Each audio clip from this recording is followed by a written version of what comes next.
नमस्कार मित्रों, मैं आदर्श आज पुनः आप सभी का मेरे YouTube चैनल पर स्वागत करता हूं। जैसा कि आपने सुबह के वीडियो में देखा था कि हमने अध्याय 10 के सारांश को पढ़ा था और उसमें हमने बूझो तथा पहेली के बहुत सारे क्वेश्चन को भी देखा था। जो बूझो और पहेली के मन में कैसे क्वेश्चन आते हैं, जो प्रश्न बूझो और पहेली के मन में आते हैं वो प्रश्न हमारे मन में भी आ सकते हैं, तो हमें उनके प्रश्न को उत्तर देना चाहिए।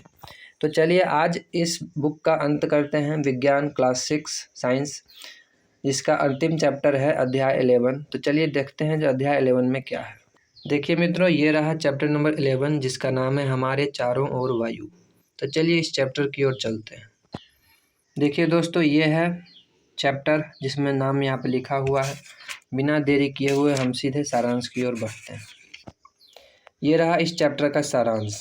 चलिए पढ़ते हैं। वायु प्रत्येक स्थान पर मिलती है। हम वायु को देख नहीं सकते परंतु इसे फील कर सकते हैं। गतिशील वायु को पवन कहते हैं। वायु स्थान घेरती है। जल तथा मिट्टी में वायु उपस्थित होती है। वायु नाइट्रोजन, ऑक्सीजन, कार्बन डाइऑक्साइड, जलवाष्प तथा कुछ अन्य गैसों का मिश्रण है। इसमें कुछ धूल कण भी हो सकते हैं। ऑक्सीजन ज्वलन में सहायक तथा श्वसन के लिए आवश्यक है। वायु की वह परत जो पृथ्वी को घेरे हुए है उसे वायुमंडल कहते हैं। पृथ्वी पर जीवन के लिए वायुमंडल अत्यंत आवश्यक होती है। जलीय प्राणी श्वसन के लिए जल में घुली हुई वायु का प्रयोग करते हैं। वायु से ऑक्सीजन तथा कार्बन डाइऑक्साइड के आदान प्रदान के लिए पौधे तथा जंतु एक दूसरे पर निर्भर होते हैं। तो ये था हमारा इस बुक का अंतिम अध्याय का सारांश जो हमने पढ़ लिया। और जैसा कि आपको पिछली वीडियो में भी मैंने बताया था, इसमें कुछ प्रमुख शब्द भी दिए रहते हैं जो इस चैप्टर में यूज किए गए हैं। प्रमुख शब्द हैं वायुमंडल, कार्बन डाइऑक्साइड, वायु की संरचना, ऑक्सीजन, नाइट्रोजन, धुआं और पवन चक्की। इन सभी शब्दों का प्रयोग इस चैप्टर में किया गया होगा, इसलिए प्रमुख शब्द के रूप में यहाँ पर इसको दिया गया है।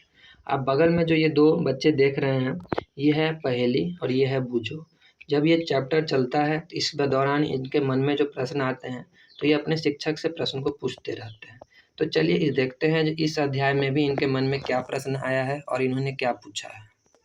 देखिए, यह है हमारा बूझो भाई साहब जो मुंह टेढ़ा करके कुछ सोच रहा है। देखें इसका प्रश्न क्या है, चलिए पढ़ के देखते हैं।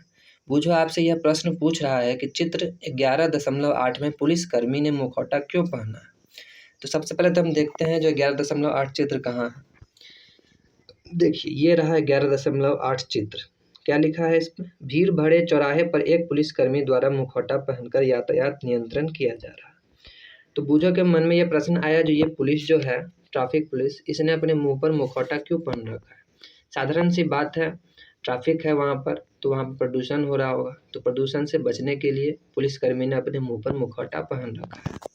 इस तरह से आप बूझो पहेली के प्रश्न को पढ़ें और उसके प्रश्न को उत्तर देने का प्रयास करें।